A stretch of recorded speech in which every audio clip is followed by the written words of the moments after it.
Si me siguen en redes sociales van a saber que en septiembre del año pasado fui a Europa.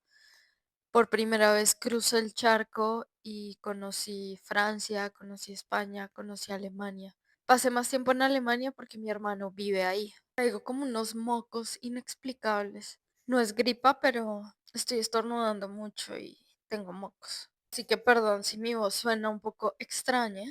Pero les contaba que en septiembre fui a Alemania. Me tocó un clima increíble porque pues estaba terminando el verano. Todavía se sentía un poquitito de calor, aunque ya empezaba a hacer frío. Llegué a Hamburgo, que es la ciudad donde vive mi hermano. La verdad es una ciudad bastante aburrida. Estuvimos ahí unos 3 días. Conocí el puerto, conocí el centro, hicimos un free walking tour, me contaron de la historia de la ciudad, en fin. Y después fuimos a Berlín. Yo estaba muy emocionada por Berlín. Berlín me encantó. Berlín fue increíble. Aparte que nos recibió una gran amiga, muy generosa, muy bella, muy hermosa, Melody. Berlín es una ciudad llena de historia. También hicimos un free walking tour maravilloso con un guía espléndido que conocía la ciudad, o más bien nos narró la ciudad desde la gráfica popular, desde el graffiti, los stickers. Conocí lugares muy especiales, llenos de historia, desde esta mirada de la gráfica popular, del arte callejero, que se alinea bastante como con mis pensamientos y reflexiones políticas y con mi práctica política también. En Berlín me llamó mucho la atención, también en Hamburgo. La casa donde vive mi hermano estaba al lado de un cementerio y este cementerio se había convertido en un parque. Muchos edificios por la casa de mi hermano tenían placas conmemorativas que hacían un ejercicio de memoria por las personas que en esos lugares habían sido asesinados, asesinadas en la guerra. Me llamó la atención mucho que la ciudad reconoce a las personas y los lugares en donde sucedieron hechos históricos relevantes para esta guerra mundial, o estas guerras mundiales más bien. Me llamó la atención ver en edificios placas que dicen este edificio fue reconstruido en tal año debido a la guerra, o en el cementerio como esta persona murió en la guerra de tal año a tal año, ¿no? Nació tal día y murió tal día, pero por la guerra. Asimismo, en Berlín hay trozos del muro, ¿no? Y el muro, parte de lo que queda de él, es una galería en donde invitaron a una serie de artistas a crear en ese espacio. Muchas de las obras que ves ahí plasmadas, pues tienen que ver con el hecho de la guerra y de tener un muro en medio de una ciudad y todo lo que implica eso, ¿no? Que hubo personas que murieron tratando de pasar de un lado a otro porque el muro dividió sus familias, dividió sus barrios.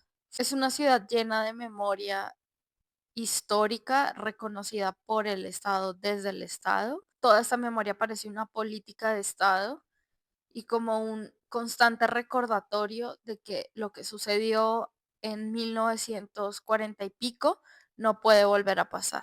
Que toda esa memoria frente a la guerra estuviera tan presente. Por supuesto que el turismo que atrae Berlín tiene que ver en gran medida con ese pasado beligerante. A mí me encantó Berlín no por la historia, sino porque me parece una ciudad muy animada, muy colorida. Sé que estoy sesgada por el tema de las estaciones, porque varias amigas me decían que no era lo mismo visitar Berlín en verano que en invierno, que era muy distinto. Que al principio Berlín puede ser una ciudad muy atrayente, pero después ya no.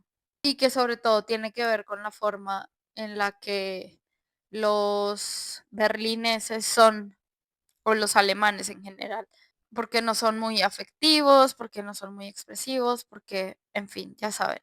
Y que la vida ya es dura, y no lo dudo de que sea así.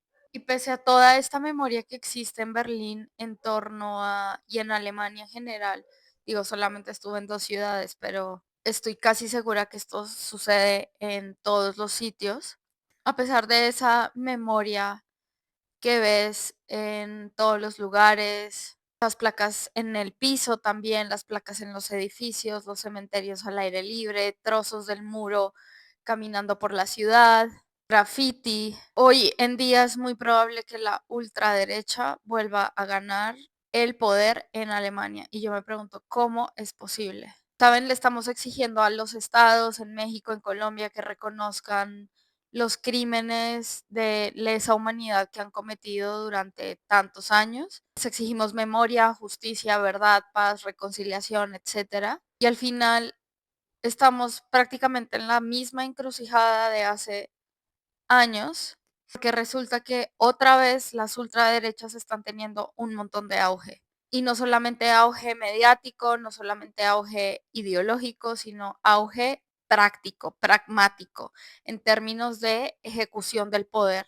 Me pregunto cómo es posible que un Estado mismo que ha impulsado acciones de memoria frente a un suceso, que se arrepiente, que lamenta, que recuerda a sus muertos, recuerda a sus combatientes, a sus sobrevivientes. ¿Cómo es posible que un país con ese peso, con esa memoria histórica, repita un poco la historia? Para nadie es un secreto que Alemania apoya a Israel abiertamente y que los manifestantes hacia Palestina por lo general son reprimidos en las protestas. Es muy común en Berlín y en Alemania ver banderas de Israel.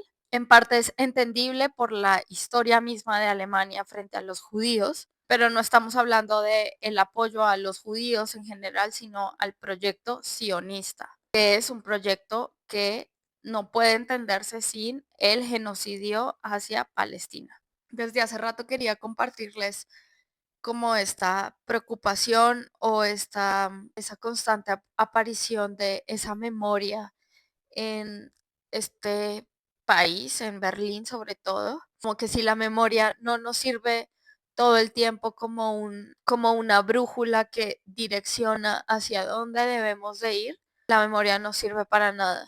Y me asusta un poco que en México estos actos de memoria que vienen desde el Estado o que les exigimos al Estado para reparar a las víctimas de los conflictos armados, de las guerras, etcétera, los mismos gobiernos después desconozcan estos actos de memoria. Pareciera que estos actos de memoria tendrían que ser transversales al Estado y no una política del gobierno de turno que ocupa el poder.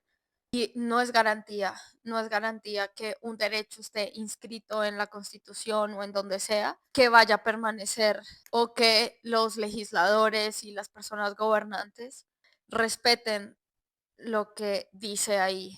Esto me pone en una encrucijada frente al Estado porque al mismo tiempo que necesitamos que garanticen estos derechos y que les exigimos que sean reconocidos, digamos, como en el papel. Tenemos que estar vigilantes sobre él para que realmente los cumpla. Estoy pensando mucho en el derecho al aborto, que el aborto sea legal y que lo garantice la Constitución no quiere decir que un derecho que se ejecute. El hecho, por ejemplo, de que las personas afromexicanas aparezcan en la Constitución tampoco ha quitado, se sigan cometiendo violencias hacia las personas. Y esto tiene que ver, creo que por el desconocimiento de los mismos funcionarios frente a sus propias leyes. Y si ellos no conocen esas leyes para hacer cumplir los derechos, tenemos que estar los ciudadanos, las organizaciones, los colectivos, los activistas, detrás de esos funcionarios diciéndoles, oigan, miren, esto tiene que pasar, esto no se puede repetir, etcétera. Y este papel me parece desgastante. También estaba pensando cómo el término de memoria se opone al término de historia, que parece que la historia es un concepto más teórico, oficialista, mientras que memoria es la historia de los pueblos, de los marginados, de los condenados de la tierra, las víctimas de los conflictos, de las desapariciones, de los feminicidios, etcétera. Como que el Estado o la academia es quien produce la historia y los desposeídos producimos memoria. Siento que también